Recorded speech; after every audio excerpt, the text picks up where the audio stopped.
நாமெல்லாம் ரோமர் 8ஆம் அதிகாரத்தில் 6ஆம் வசனத்திலிருந்து 8ஆம் வசனம் வரைக்கும் வாசிப்போம்.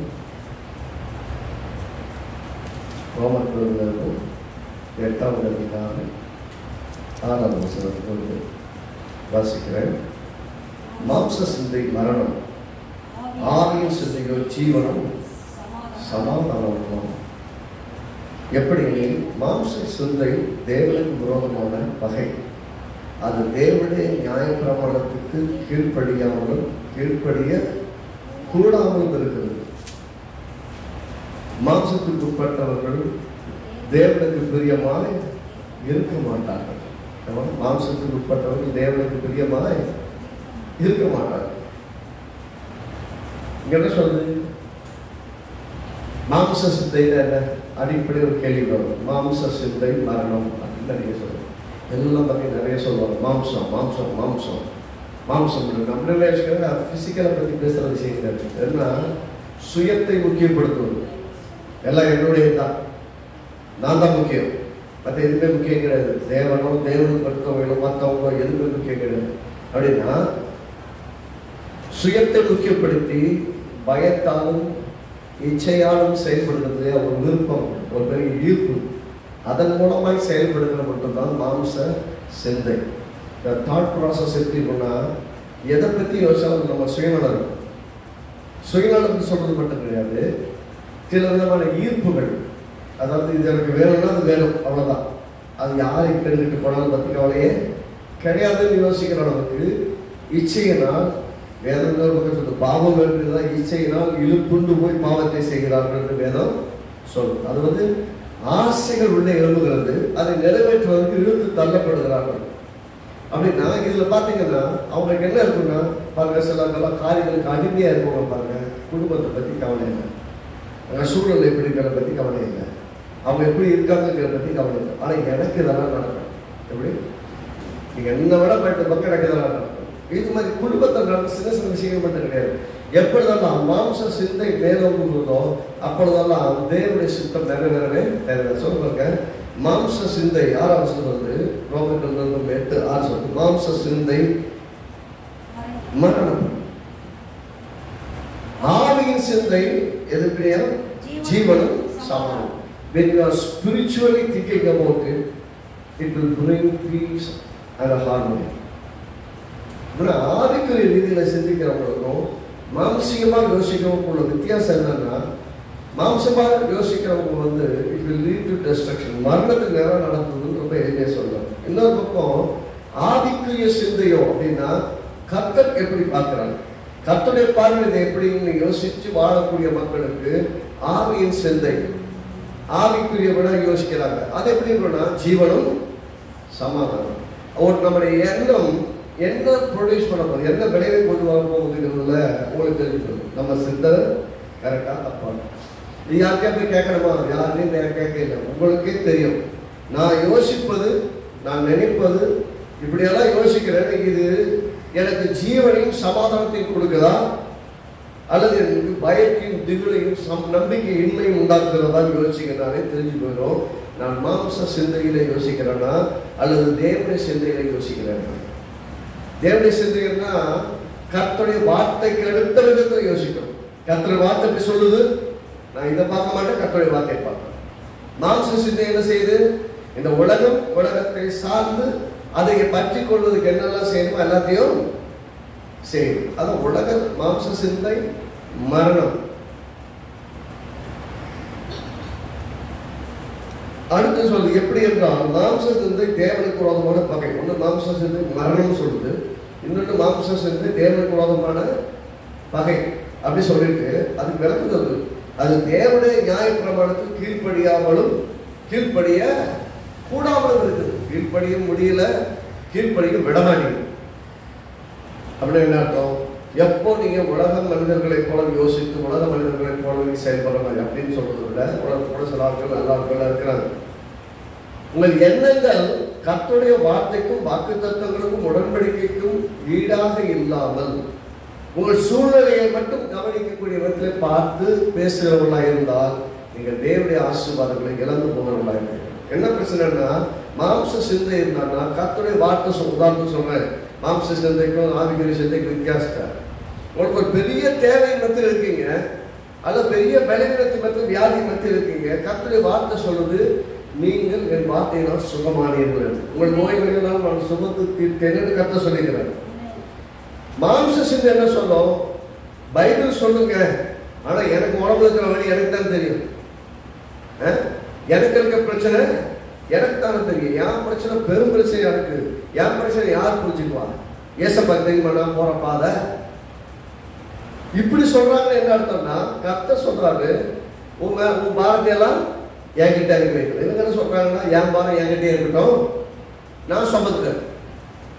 கர்த்தர்கிட்ட கொடுத்துட்டு அப்ப எனக்கு தெரியாது. பிள்ளை பார்த்தீங்களா, பிள்ளை மேலே இருக்கணும். சின்ன குழந்தை பார்த்தீங்கன்னா நாளைக்கு ஃபீஸ் கட்டணும். என்ன சொல்லுவாங்க? நாளைக்கு ஃபீஸ் கட்டணும். இன்னைக்கு தான் சொல்லுவாங்க, நடராத்திரி சொல்லுவாங்க. வேலை முடிச்சு நைட்டு வீடு சேர்ந்துருப்பீங்க, நைட்டு சொல்லுவாங்க நாளைக்கு ஃபீஸ் கட்டணும். நாளைக்கு ஃபீஸ் கட்டணும் இன்னைக்கு சொல்றேன், நான் என்ன பண்ண முடியும்? அதெல்லாம் தெரியாது. மிஸ்ஸு சொல்லிட்டாங்க நாளைக்கு நீங்கள் ஃபீஸ் கட்டணும். அது மாதிரி போயிட்டு நிம்மதியாக படுத்துருவாங்க. நல்லா சாப்பிட்டுட்டு அஷ்யூஸ்வாக கேஷோட படுத்துருவாங்க. இப்போ யாருக்கு பற்றி தெரியும்? பெற்றோர்கள் தான். அது மாதிரி தான் கற்றுருக்கும். எனக்கு தெரியாதப்ப இந்த பிரச்சனை நீங்கள் தான் நிர்வாகம் பண்ணணும், என்னால் முடியாது, நீங்கள் தான் அதை பார்க்குறீங்க அப்படின்னு சொல்லிட்டீங்கன்னா, சொன்ன அந்த நிமிஷத்துல இருந்து நீங்கள் எல்லாத்தையும் பார்த்துட்டு ஏசப்பா நீங்கள் பார்த்துக்கன்னு கொடுத்தீங்கன்னா, அந்த நிமிஷத்துக்கு கர்த்தர் தான் பொறுப்படுத்துவாரு. அந்த நிச்சயம் உள்ள இருக்கணும். நான் அதை தான் சொல்ல வரேன். கர்த்தாவே நீங்கள் இதை பார்த்துக்க, இதை நிர்வாகிக்க எனக்கு கண்ணு நல்ல, எனக்கு ஞானம் கிடையாது, அவன் திறமையும் கிடையாது, அவளை எனக்கு கையில் ஒன்றும் கிடையாது. இது நிர்வாகிக்கிறவனுக்கு எனக்கு மன திறமையோ எல்லா திறமையும் எனக்கு கிடையாது. இதை பார்த்துக்கங்க. கர்த்தர் மேல் பாரத்தை வைத்து விட்டு என்னன்னா சிம்பிளா, ஏசப்பா எனக்கு இதெல்லாம் பிரச்சனை, இதெல்லாம் தேவை, இப்படி எல்லாம் இருக்குது, அவருக்கு எல்லாம் தெரியும். ஆனா அவருக்கு சொல்றது எதுக்கு சொல்றது? இது எல்லாவற்றையும் நீ குணமாக்க, சுகமாக்க, விடுவிக்க, அற்புதம் செய்ய நீ வல்லவராக இருக்கிறீன்னு நான் விசுவாசிக்கிறேன். நீங்க நம்பிக்கை அடிக்கிறது எனக்கு தெரியாது. இந்த விஷயத்துல நான் தொடர்ந்து போராட விரும்பல, இதை நானே சரி செய்ய விரும்பல. நீங்க வாங்க, நீங்க பிரச்சனை சரி பண்ணி கொடுங்க. என்னால் செய்ய முடியாததை என்னை கொண்டே தேவன் செய்வார் என்று நான் விசுவாசிக்கிறேன். நம்புறேன். இதுக்கு என்ன பேசணும் தெரியல, என்ன சொல்லணும் தெரியல, எதை செஞ்சா அந்த பிரச்சனையை சால்வ் பண்ண முடியும்னு எனக்கு தெரியல. அப்படி நான் பிளாங்கா நிக்கிறேன். ரொம்ப நல்லது. நம்ம போட்டு குழப்பாம கர்த்தாவே நான் பிளாங்கா நிக்கிறேன்னு சொன்னீங்கன்னா அவர் ரைட்டா இருக்காரு. அவர் கர்த்தா பொறுப்படுத்திக் கொள்வார். ஒரே வார்த்தை தான், ஏசப்பா இந்த விஷயத்த உங்க கையில கொடுக்குறேன், நீங்க எனக்கு இதை ஃபிக்ஸ் பண்ணி கொடுங்க, என்னால் இது பண்ணி குழப்பம் வைக்கிற முடியல, என்னால் முடியாது அப்படி சொல்லிட்டீங்கன்னா இப்ப என்ன பண்றீங்க? கர்த்தர் மேல பாரத்தை வச்சுட்டு பண்ணுவாரா பண்ண மாட்டா, நைட்டெல்லாம் உட்காந்து நிம்மதியா தூங்காம இருந்தீங்கன்னா நீங்க இன்னும் பாரத்தை வச்சுட்டு வரலன்னு அர்த்தம்.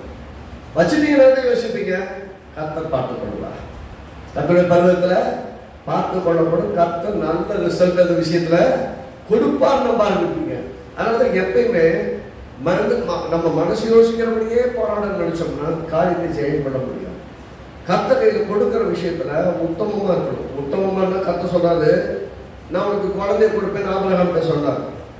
99 வயசாச்சு, கிடைக்குமா கிடைக்காது 100 கேள்வி நிற்கிறான். கர்த்தர் சொல்றாரு, இதை நான் செய்வேங்கிறேன். அதுக்கப்புறம் எப்படி யோசிக்க ஆரம்பிச்சுதான், உடம்ப பார்க்கல, மனைவியை பார்க்கல, என்ன நடக்குன்னு பார்க்கல, வாக்கு திட்டம் பண்ணினவர் உண்மை உள்ளவன்னு பார்க்கலாம். இதுதான் ஆதிக்குரிய சிந்தை. மாம்ச சிந்தை என்ன? இவன் முயற்சி பண்ணான், இன்னொரு புது பொண்ணா ஒய்ஃப் எல்லாம் கல்யாணம் பண்ணி என்னென்ன முயற்சி பண்ணான், குழந்தைலாம் பிறந்துட்டான். ஆனா பாருங்க, கர்த்தர் சொல்லிட்டாரு, இது உனக்கு வாக்கு தத்துவத்தின் பிள்ளை கிடையாது. நீங்க முயற்சி செய்து, நீங்களே முயற்சி செய்து பெற்றுக்கொள்வது வாக்கு தத்துவத்தின் பிள்ளையாயும் வாக்கு தத்துவத்தின் ஆசீர்வாதமா இருக்காது. உங்க சுய முயற்சியை பெற்றுக்கொண்ட உங்களுக்கு பிரச்சனையா கூட இருக்கும். ஆனால் கர்த்தர் வாக்கு பண்ணினபடி கொடுத்தா அது பெரிய ஆசீர்வாதம், அது ஒரு பெரிய நிறைவு, ஒரு பெரிய சமாதானத்தை உங்களால பார்க்க முடியும். நான் மாம்ச சிந்தைங்கிறது நான் சுயத்தை முக்கியப்படுத்திட்டு பயத்தாலும் இச்சையினாலும் செயல்படக்கூடிய ஒன்று. அது மாதிரி மாம்ச சிந்தை தேவனுக்கு விரோதமான பகைன்னா, ஏன் தேவன் வந்து தேவன் யோசிக்கிறதுக்கு நேர் எதிராக யோசிக்கிறது. ஏன் மாம்ச சிந்தை தேவனுக்கு விரோதமான பகைன்னு சொல்றாரு? கர்த்தர் வெறுக்கிறார் அப்படின்னு சொல்லுது. கர்த்தர் அதை பகைக்கிறார் அப்படின்னு என்ன அர்த்தம்? தேவன் எதை யோசிக்கிறார்? நேர் எதிராக யோசிக்கிறார். கர்த்தர் சொல்றாரு, நான் உன்னை விட்டு விலகுவதில்லை, உன்னை கைவிடுவது சொல்லி கூடவே இருக்கிறார். இவங்க என்ன ஜெபம் பண்றாங்க? ஏசப்பா நீங்க என் கூட இருக்கீங்களா? நீங்க என் கூட இருந்தா எனக்கு எல்லாம் ஏன் நடக்குது? கிதியோன் அப்படிதான் கேட்டேன், கர்த்தர் எங்களோடு இருந்தாலும் எங்களுக்கு இப்படி பிரச்சனை ஏன் நடக்குது? சில சமயங்களில் உங்களுக்கு நடக்கக்கூடிய சம்பவங்கள் கர்த்தர் கூட இருக்கிறாரா இல்லைங்கிறத கேள்வி கேட்கிற மாதிரியே கூட இருக்கும். ஆனால் வாக்குப்படி உண்மைப்படும். நான் கூட இருப்பேன்னு சொன்னா அவரை 1000% மேல நம்பலாம், கோடி சதவீதம் நம்பலாம். அப்படின்னு அர்த்தம்.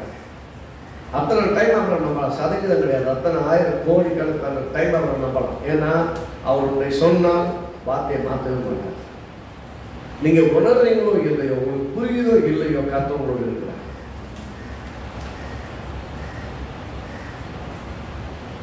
அண்ணன் சொல்லுது, மாம்சத்துக்கு உட்பட்டவர்கள் தேவனுக்கு பிரியமா இருக்க. தேவனுக்கு எது பிரியம்? விசுவாசம் தான் தெரியும். யாரை கர்த்தரை எப்படியெல்லாம் இம்ப்ரெஸ் பண்ணாங்கன்னு பார்த்தீங்கன்னா, விசுவாசத்தை வந்து இம்ப்ரெஸ் பண்ண. கர்த்தரை நீங்க இம்ப்ரெஸ் பண்ணணும்னு நினைச்சீங்கன்னா, வாலிப பசங்க பெண்களையோ இல்லை பெண்கள் வந்து வாலிப பசங்களையோ இம்ப்ரெஸ் பண்ணுறதுக்கு, அதை கணவன் மனைவியாவோ மனைவி கணவனையோ இம்ப்ரெஸ் பண்ணுறதுக்காக, அதை இம்ப்ரெஸ் பண்ணணும், அவரை கவர்ந்து இழுப்பதற்காக என்னென்னமோ வேலையெல்லாம் பண்ணுவாங்க. எதுக்கு? அவங்களுடைய அட்டென்ஷனை பெறணுங்கிறதுக்காக, அவருடைய கவனம் நம்ம மேலே திரும்பணுங்கிறதுக்காக. கர்த்தருடைய கவனம் நம்ம மேலே திரும்பணும் ரொம்ப சிம்பிள். அது விசுவாசத்தை கண்டுதான் வச்சு போகிறார். நூற்றுக்கு அதிபதி வருகிறார், இயேசுவிடத்தில் சொல்லுகிறான், என் வேலைக்காரன் சுகவீனமாக இருக்கிறான். அவர் என்ன நினைச்சாரு? இந்த நூற்றுக்கு அதிபதி தானே தேவனுடைய குடும்பத்தான அல்லவே, இஸ்ரவேல் வம்சத்தான அல்லவே, சரி பாப்பா நான் உங்க வீட்டுக்கு வந்து உங்களுக்காக ஜெபம் பண்றேன் அப்படின்னு அவர் வாலண்டரி பண்றாரு. நான் வரேன்டா அப்படிங்கிறாரு. இவர் என்ன சொல்றாருன்னா, ஐயா நீங்க வர அளவுக்கு நான் தகுதியான ஆள் இல்லை. அவர் எப்படி பார்க்கறாரு? இயேசு கிறிஸ்து மிக உயர்ந்தவர்.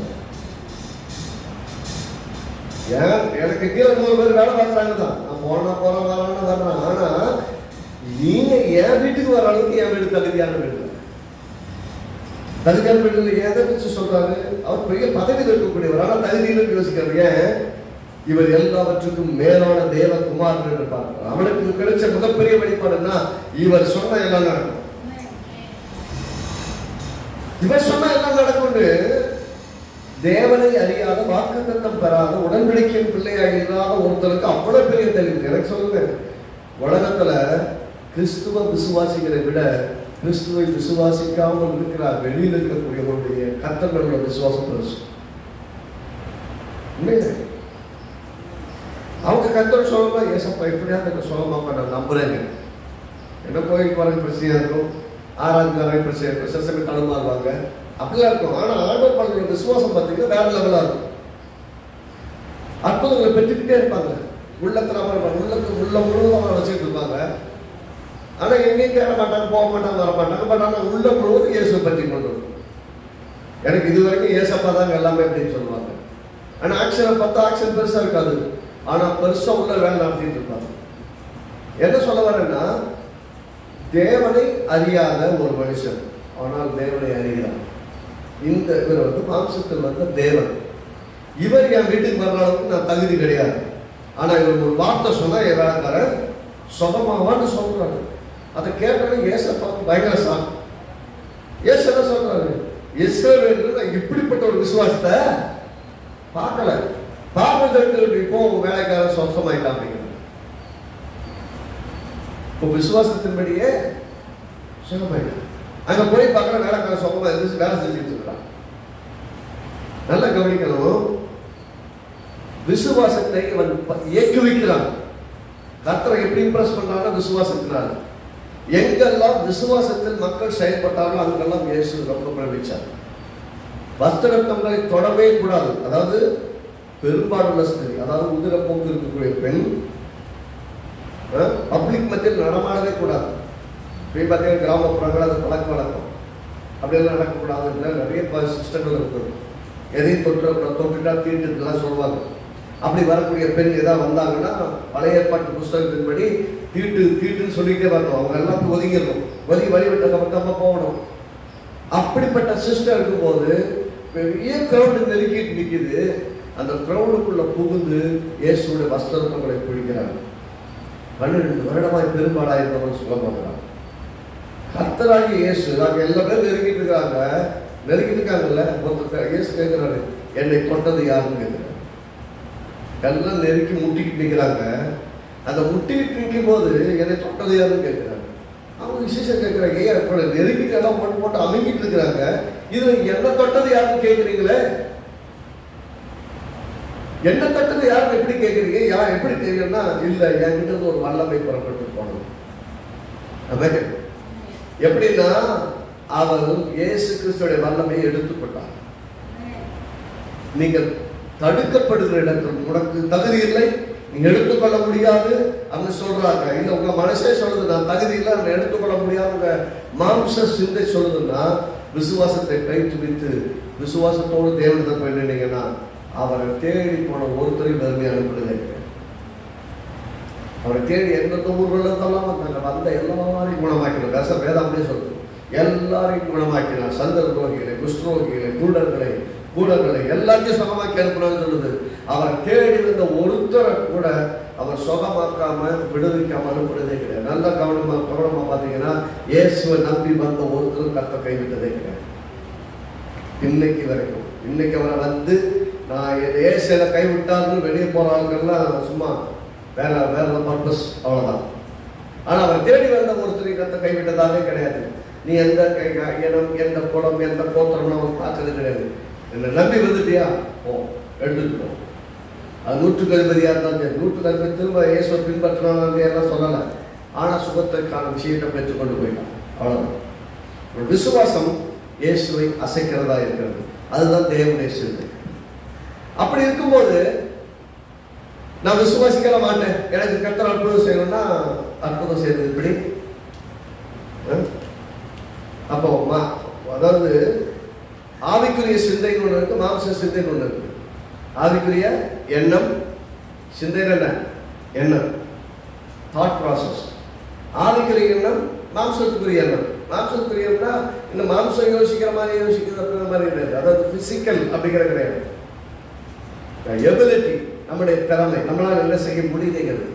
மாம்சத்தின் சிந்தை, ஆவிக்குரிய சிந்தைனா ஆவிக்கு ரீதியில் நம்மளால் என்ன செய்ய முடியுது. மாம்சத்தின் சிந்தைன்னா அதாவது இந்த சூழ்நிலையை பார்த்து கொண்டு யோசிக்கிறவன், அதை சார்ந்ததாக இருக்கிறது. ரொம்ப எளிமையாக புரிந்து கொள்ளணும்னா 7ஆம் அதிகாரம், ரோமர்கள் 7ஆம் அதிகாரத்தில் 19-20 வாசிக்கிறாங்க. 19 வசனம் 20 வசனம்.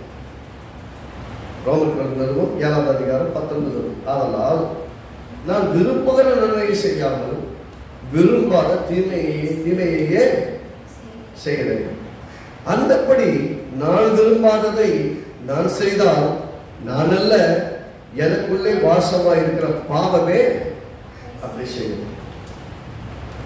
திரும்ப வாசிக்கிற நல்லா புரிதலுக்காக, நான் விரும்புகிற நன்மையை செய்யாமல் விரும்பாத தீமையை செய்கிறேன். நன்மை செய்யணும்னு ஆசை, ஆனா தீமை செய்யணும். அப்படி நான் விரும்பாததை நான் செய்தால், நான் விரும்பாததை நான் செய்தால் நான் அல்ல, எனக்குள்ள வாசமா இருக்கிற பாவமே அப்படி செய்கிறது. நான் விரும்புகிறது என்ன, நல்லது செய்யணும்னு யோசிக்கிறேன், ஆனால் செய்ய முயற்சி பண்ணால் செய்ய முடியல, தீமை தான் நடக்குது. சில பாவ வாழ்க்கையில் சில காரியங்களில் சிக்கிட்டால பாருங்க, ஏதோ உனக்கு அடிக்ட் ஆயிருக்காளுக்கு, குடிக்கோ சிகரெட்டுக்கோ சில போதை பழக்கம் அடிமையானவங்களுக்கு போய் பேசி பாருங்க, என்ன சொல்லுவாங்க, எனக்கு இதை விட்டுருன்னு ஆசை, இதை செய்யக்கூடாதுன்னு நினைக்கிறேன், ஆனால் நான் செய்யாமல் இருக்க.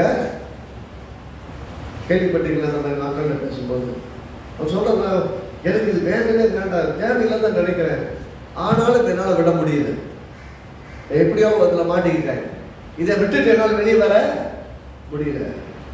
அப்புறம் என்ன, செய்ய வேண்டியதை செய்யாமல் செய்ய வேண்டாததை செய்ய வைக்கிறதுக்கு காரணம் என்னன்னா, இந்த மக்கள் நல்லவங்க, நல்லா கவனிக்க, அந்த ஆட்கள் ரொம்ப நல்லவங்க, ஆனால் ஒன்று அடிமைப்படுத்தி வைத்திருக்குது, இது பாவம்.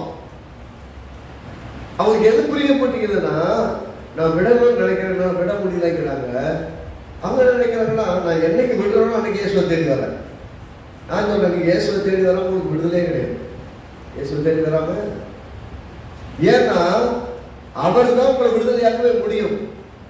நீங்க உங்களை விடுதலையாக்கணும்னா இன்னும் 100 வருஷம் நீங்க ட்ரை பண்ணலாம், உங்களால் உங்களை நீங்களை விடுவித்துக் கொள்ள முடியாது. அப்படி உங்களை விடுவிக்கணும்னு நினைச்சாலும் அதுல நிற்பதற்கு, அந்த வாழ்க்கையை விட்டு வெளியே வருவதற்கு தேவ கிருபை தேவை.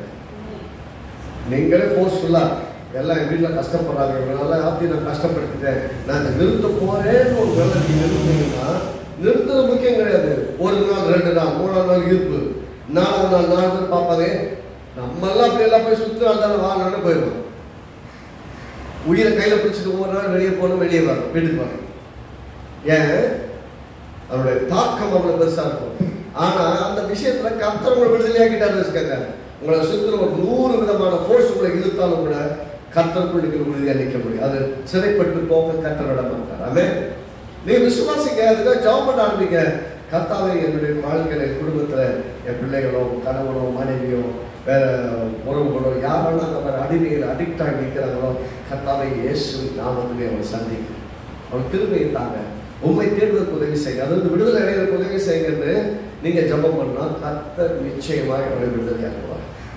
நான் திரும்ப சொல்றேன், பாவத்திலிருந்து, இப்படிப்பட்ட அடிமைத்தனத்திலிருந்து அடிக்ட் ஆகிருக்கிற சில விஷயங்கள்ல பழக்கத்துல சிக்கி இருக்கிறவங்க விடுதலை ஆகணும்னா இயேசு கிறிஸ்துவிட்ட வராம தங்களை விடுதலையாக்கி கொள்ளவே முடியாது. தான் சொந்த வந்து செய்யுது பாருங்க. அவ்வளவு பெரிய ஊழியக்காரர் அப்போஸ்தலனாகிய பவுல் ஏராளமான சபைகளை ஸ்தாபித்தவர், அநேக நாடுகளுக்கு பயணம் செய்து இயேசுவை அறிவிப்பவர். அவர் சொல்றாரு, நான் விரும்புகிற நன்மையை செய்யாமல் விரும்பாத தீமையை செய்கிறேன். நன்மை செய்ய ரொம்ப நிறைய ஆசை, கர்த்தருடைய வார்த்தையின்படி வாழணும்னு ரொம்ப ஆசை, கர்த்தருடைய வார்த்தையை கீழ்ப்படியணும்னு ரொம்ப ஆசை. ஆனா என்னால கீழ்ப்படிய முடியல. வசனத்துக்கு தேடணும்னு ஆசை, சர்ச்சுக்கு வரணும்னு ஆசை, வார்த்தையின்படி விசுவாசம்னு ஆசை, ஆனா என்னால முடியல. ஏன்னா இந்த உலகத்தினுடைய சக்தி அவரை அவ்வளவு வேகமாக இழுக்குது. கர்த்தருக்குள் உறுதிப்பட ஆரம்பிச்சிட்டாங்கன்னா நான் சொல்றேன், அவங்க மாதிரி ஒரு வல்லமை உள்ள மக்கள் யாரும் கிடையாது. ஏன்னா சும்மா கிடையாது. கர்த்தருக்கு கொடுத்துட்டு கர்த்தர் இழுக்கிற இழுப்பு கரெக்டாக கூட போனாங்கன்னா ஜெயிச்சிடும். அந்த முதல் சில இழுப்புகளில் ஜெயிக்கிறது தான் பெரிய விஷயம். அப்பெல்லாம் என்ன செய்யணும்? கர்த்தாவே உதவி செய்யும். இப்படிப்பட்ட மக்கள் மட்டும் சிக்காம, இப்படிப்பட்ட எண்ணங்கள் தாட் ப்ராசஸ் வரும்போது கிருபையினால பலப்பட்ட உடம்பெல்லாம் கடுவாரும் போது, அதை தேடும்போது, எதிர்பார்க்கும் போது, கர்த்தாவே என்ற அடிமைத்தனத்திலிருந்து, இந்த போதை பழக்க வழக்கிலிருந்து, அடிமைத்தனமான சூழல் என்னை விடுதலையாக்க மாட்டவரே என்று விசுவாசத்தோடு ஜெபம் பண்ண ஆரம்பிச்சா கர்த்தர் விடுவிப்பார். ஆமென். அப்ப விடுதலை வேணும்ன்ற ஆசை இருக்க மட்டும் கிடையாது. சொல்றது செய்ய வேண்டியதை செய்ய முடியல. இதுதான் நீங்க எல்லாத்தையும் போய் கேட்கலாம். அப்படின்னு என்ன அர்த்தம்? அவங்களுக்கு ஆரம்பத்தில் ஜாலி ஆரம்பிச்சாங்க, இப்ப விடணும்னு நினைக்காங்க, விட முடியல. அப்ப விடணும்னு ஆசைப்படுறாங்க, நம்மளால விட முடியல. ஏன் விட முடியல? அப்ப பாவத்துடைய தன்மை என்ன சொல்லுது? அப்படி நான் விரும்பாததை நான் செய்தால் நான் அல்ல, எனக்குள் வாசமா இருக்கிற பாவமே அப்படி செய்கிறது. நிறைய கிறிஸ்தவ விசுவாசிகளுடைய குடும்பங்கள்ல கூட கிறிஸ்துவங்களை சபையில மெம்பர்ஷிப்பா இருப்பாங்க. சபையில போய் பார்த்தீங்கன்னா தெரியும், அவங்களும் சில காரியத்தில் இருப்பாங்க. பாருங்க, சர்ச்சு நடந்துட்டு இருக்கும், வெளியில போயிட்டு ஸ்மோக் பண்ணுவாங்க, இந்த மாதிரிலாம் பண்றதெல்லாம் பார்த்துருக்கோம். ஆனால் அவங்ககிட்ட கேட்டீங்கன்னா இது ஒன்றுல மாட்டிட்டு இருக்க விட முடியல. அவன் அவ்வளோ எவ்வளோ அவங்க விசுவாசமா இருப்பாங்கன்னா ஆண்டவருக்காக உண்மையா இருப்பாங்க. அப்படிப்பட்ட ஆட்கள் தான். ஆனால் அப்படின்னா பாருங்க, அவங்களுக்கு என்ன தெரியலன்னா, எனக்குள் ஒரு பாவத்தின் வல்லமை நான் விரும்புகிறதை செய்ய விடாதபடி எனக்கு தடுக்கிறதுன்னு அவங்க விளங்குறதே கிடையாது. அந்த பகுதியை கர்த்தர்கிட்ட கொடுக்கறதே கிடையாது. ஏசப்பா இந்த விஷயத்தை எனக்கு உதவி செய்யுன்னு கேட்காம கர்த்தருக்கு விடுதலை பெறவே, இந்த அடிமைத்தளம் விடுதலை பெறவே முடியாது. ஒரு அடிமைத்தளத்திலிருந்து விடுதலை பெறணும்னு நீங்க முயற்சி பண்ணீங்கன்னா உங்களால முடியவே முடியாது. தலைகள்னால முடியாது. கர்த்தரால் மட்டும்தான் உங்களை விடுவிக்க முடியும். ஏன்னா பாவத்தின் வல்லமை அவ்வளவு பெருசு. அவன் உள்ள வந்து உங்க வாழ்க்கையில ராஜாவாய் ஆள ஆரம்பிச்சு எதையெல்லாம் விடுன்னு சொல்லும் போது கீழ்ப்படுவதற்கு தேவ ஆவியா உதவி செய்யணும். அப்பதான் நீங்க ஜெயிக்கவே முடியும். இல்லைன்னா ஜெயிக்கிறது ரொம்ப கஷ்டம். ஏன் கஷ்டம்னே சொல்றேன் அப்படின்னா, அது மாம்ச சிந்தை. என்னால முடியும். நான் எல்லா இடத்துக்கும் போயிட்டு வருவேன், எல்லாத்தையும் செஞ்சுட்டு வருவேன். ஆனா நான் ஒரு பாவம் இல்லாம நான் பத்திரமா திரும்பி வருவேன்னா வேலைக்காக உங்களை சும்மா விட மாட்டாங்க. நீங்க நல்லவங்களா போயிட்டு நல்லவங்களா வரணும்னு நினைச்சாலும் சுத்தி இருக்கிற கூட நல்லவனா இருக்க மாட்டாங்க, நல்லதை செய்ய விட மாட்டாங்க. ஆமா, நீங்க பத்திரமா காத்து கொள்ள வேண்டியது ரொம்ப இருக்க வேண்டிய ரொம்ப முக்கியம். அதனால மாம்ச சிந்தை தேவனுக்கு விரோதமான பகை சொல்லுது, மாம்ச சிந்தை மரணம்னு சொல்லுது. கீழ்ப்படியாமலும் கீழ்ப்படிய கூடாமலும் இருக்கு. கர்த்தர் சொல்ற வார்த்தைக்கு கீழ்ப்படியணும்னு ஆசை, கீழ்ப்படியணும்னு பார்த்தா கீழ்ப்படிய முடியல. நீங்க கொஞ்சம் உங்களை சுய பரிசோதனை செஞ்சு பாருங்க. உங்களால் கர்த்தர் சொன்னதுக்கு உண்மையாவே எல்லா விஷயத்துக்கும் கீழ்ப்படிய முடியுதாங்க? கீழ்ப்படின்னு ஆசை இருக்கான்னா ரொம்ப ஆசையா இருக்கு. கர்த்தரோட நடக்கணும், அவரோட பேசணும், அவர் சித்தத்தை செய்யணும், அவருக்காக வாழணும்னு ஆசை இல்லாத ஒரு ஆளும் கிடையாது. அப்படியே அடிமைப்பட்டு கிடக்கிறவங்கள்ட்ட பேசி பாருங்க. நான் நல்லா இருக்கணும், என் குடும்பத்தை நல்லா பார்க்கணும், கர்த்தருக்காக வாழணும்னு ஆசைப்படுறாங்க, ஆனால் என்னால் இப்படி இருக்க முடியலன்னு சொல்லுவாங்க. ஏன்? உள்ள ஒரு பாவத்தின் வல்லமை பிடிச்சி இழுத்துக்கிட்டே இருக்கு. விசுவாசிக்கணும்னு நினைக்கிறாங்க அவங்க, ஆனால் இழுத்துக்கிட்டே இருக்கு. முயற்சி செய்யறாங்க, ஆனால் முடியல. அதனால நான் விசுவாசிக்கிறவர்களாக இருந்தால், தேவனோடு நடக்கிறவர்களாக இருந்தால் தான் வெற்றி பெறவே முடியும். பாருங்க, கலாத்தியர்கள் 5ஆம் அதிகாரம், கலாத்தியர் 5ஆம் அதிகாரம்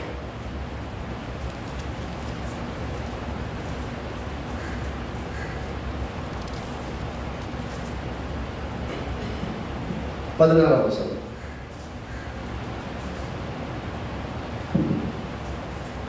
எல்லாரும் எடுத்துக்கொண்டு சேர்ந்து வாசிக்கலாம்.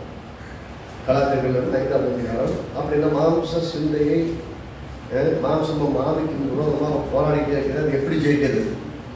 16ஆம் வசனம், கலாத்தியர் 5:16. பின்னும் நான் சொல்லுகிறது என்னவென்றால், ஆவிக்கேற்றபடி நடந்து கொள்ளுங்கள், அப்போது மாம்ச இச்சையை நிறைவேற்றாதிருக்கிறது. அப்படின்னா என்ன சொல்ல வர்றாருன்னா, வசனத்தின்படி நீங்க யோசிக்க ஆரம்பிங்க. அப்போ இந்த சரீரம் விரும்புகிறதை, இந்த மனம் விரும்புகிறதை செய்யவே தவிர்க்க முடியும். அப்புறம் சிம்பிளா சொல்யூஷன் சொல்லிட்டார். உள்ள பாவம் இருக்குது, இருந்துகிட்டே இருக்குது. ரட்சிக்கப்பட்ட மனுஷருக்கும் அந்த பாவத்தின் நல்லதை ஏதாவது ஒரு செயல் அவனை விட செய்யலாம், அதாவது ஏதாவது ஒரு பகுதியில அவனை கீழே தள்ளிடணும் பார்த்துக்கிட்டு இருக்குது. ஆனா பார்த்தீங்கன்னா கர்த்தருடைய வல்லமை எப்படியாவது காப்பாற்றுறதுக்காக நம்ம கூட வாழ்ந்து கொண்டு வேலை செய்து கொண்டு. அப்ப வியாதிகள், பலவீனங்கள், எல்லா சூழ்நிலை மத்தியில் இதிலிருந்து எப்படி நான் சுகமடைவதுன்னா, மாம்சம் சொல்லுது இந்த மாதிரி சூழ்நிலை வந்து உயிரோடு வந்தவன் யாருமே கிடையாது, மனசெல்லாம் சொல்லுது. கர்த்தருடைய வார்த்தை சொல்லுது, அவருடைய தழும்புகளால் நீங்கள் குணம் ஆனீர்கள், நீங்க சுகம் ஆயிட்டீங்கிறாரு. ஆனா இவங்க என்ன சொல்றாங்க, இந்த வியாதி வந்து குணமானதே கிடையாது. அது என்ன சொல்லுது, இந்த மனசு சொல்லுது குணமாக வாய்ப்பு இல்லை, வார்த்தை சொல்லுது நீங்கள் ஏற்கனவே குணம் ஆயிட்டீங்க. இப்ப கர்த்தருடைய வார்த்தையை பற்றி கொண்டவங்க என்ன சொல்லுவாங்க, கர்த்தாவே என் உடம்பெல்லாம் இப்படி சொன்னாலும் நான் உங்களுடைய வார்த்தையை நம்புறேன், உடைய வார்த்தையினால் நான் சுகமாகிறேன், உடைய வார்த்தையை அடிக்கடி சுகமாக்குகிற தேவன், என்னை அழிவித்து தப்பு வைக்கிற தேவன், இயேசுவின் நாமத்தில் அற்புதம் செலுத்த நடக்கட்டும், நான் குந்தி குந்தி பலவீனப்பட்டு முடியல இருக்கக்கூடாது, இயேசுவின் நாமத்தை சுகத்தை நான் விசுவாசிக்கிறேன், சுகத்தை எடுத்துக்கொள்கிறேன், பேச ஆரம்பிக்கணும். அப்படி பேசினா மாம்சத்தை முக்கியப்படுத்தல, வார்த்தையை முக்கியத்துவப்படுத்துறீங்க.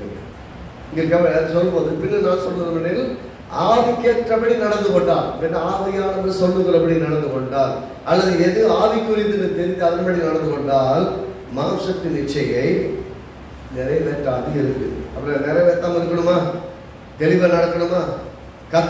மாம்சம் இங்க என்னது, மாம்ச சிந்தை அப்படின்னு பேசணும். மாம்ச சிந்தை என்ன, சுயத்தை முக்கியப்படுத்தி பயத்தாலும் இச்சையினாலும் செய்யற காரியம்.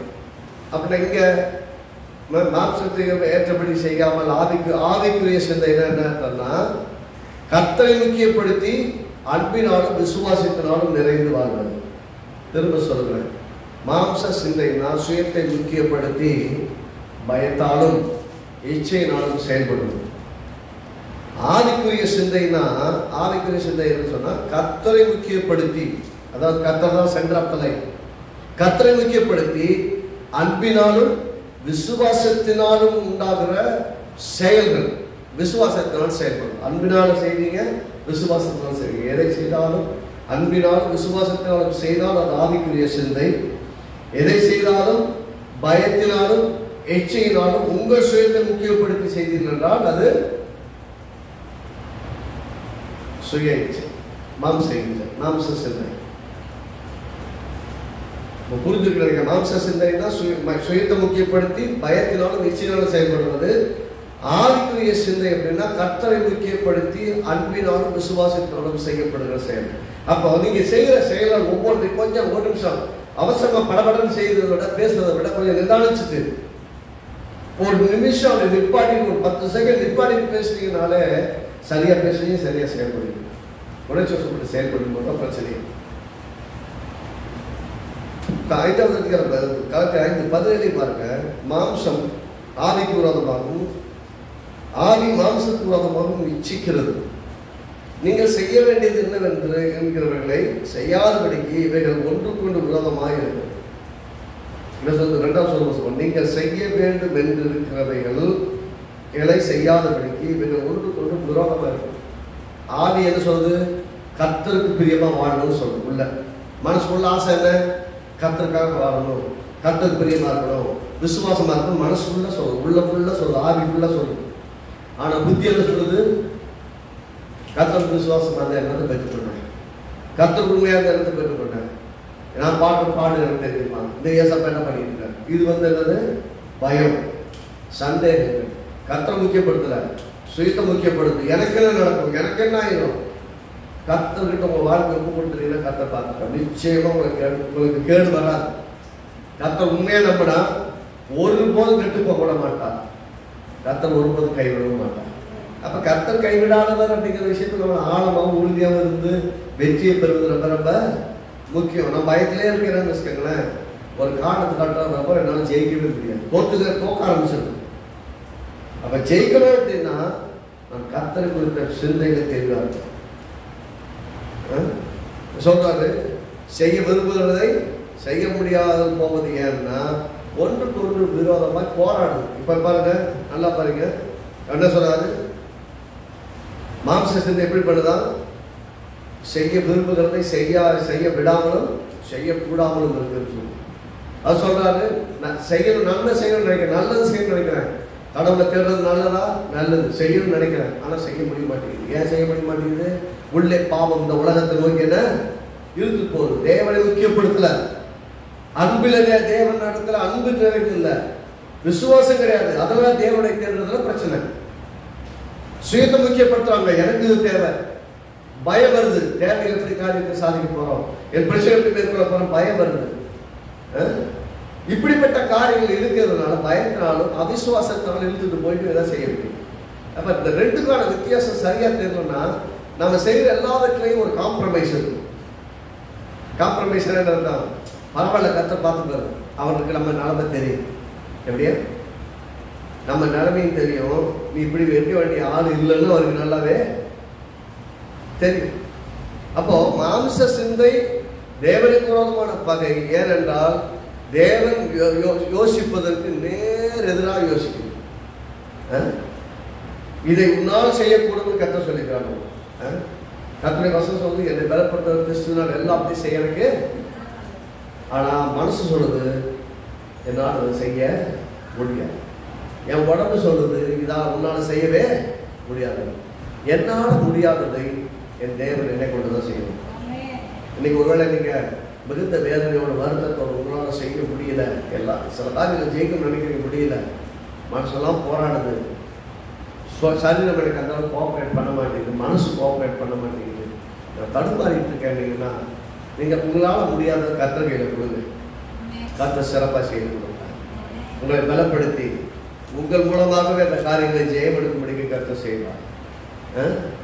இந்த போராட்டத்தை ஜெயிக்கணும்னா தேவன் நமக்கு ஒரு வழிமுறையை வைத்திருக்கிறார். என்னன்னு சொன்னா, மத்தேயு சுவிசேஷம் 26:41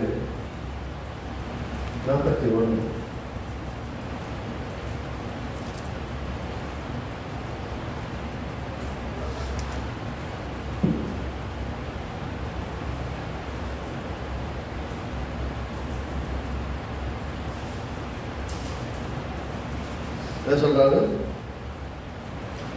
மத்தேயு 26:40 நீங்கள் சோதனைக்கு உட்படாதபடிக்கு விழித்திருந்து ஜெபம் பண்ணுங்க. என்ன பண்ணுமா? நீங்க சோதனையில சிக்கிக்க கூடாதுன்னா அலர்ட்டா இருந்து ஜெபம் பண்ணுங்க. விழித்திருந்தா அலர்ட்டா இருந்து ஜெபம் பண்ணுங்க. நம்ம தெளிவா இருந்து ஜெபம் பண்ணுங்க. விழித்திருந்தா நைட்டெல்லாம் பகலெல்லாம் விழித்திருந்து ஜெபம் பண்ணுங்க. அதை பத்தி பேச வரல. என்ன சொல்ல, ரொம்ப அலர்ட்டா இருங்க, கவனமா விழிப்போடு இருங்க, விஜிலண்டா இருங்க அப்படின்னு சொல்றாங்க. விழித்திருந்து ஜெபம் பண்ணுங்கள். ஏனென்றால் ஆவி உற்சாகம் உள்ளது, மாம்சமோ பலவீனம்.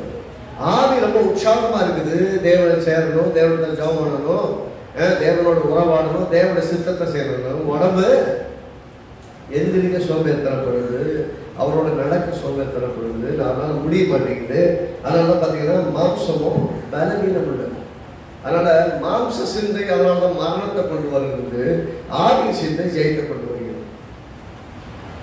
அதில் விசுவாசத்தினாலே நீங்கள் எல்லாவற்றையும் பெற்றுக்கொள்ளும்படியாக விசுவாசத்தில் நடங்கள்.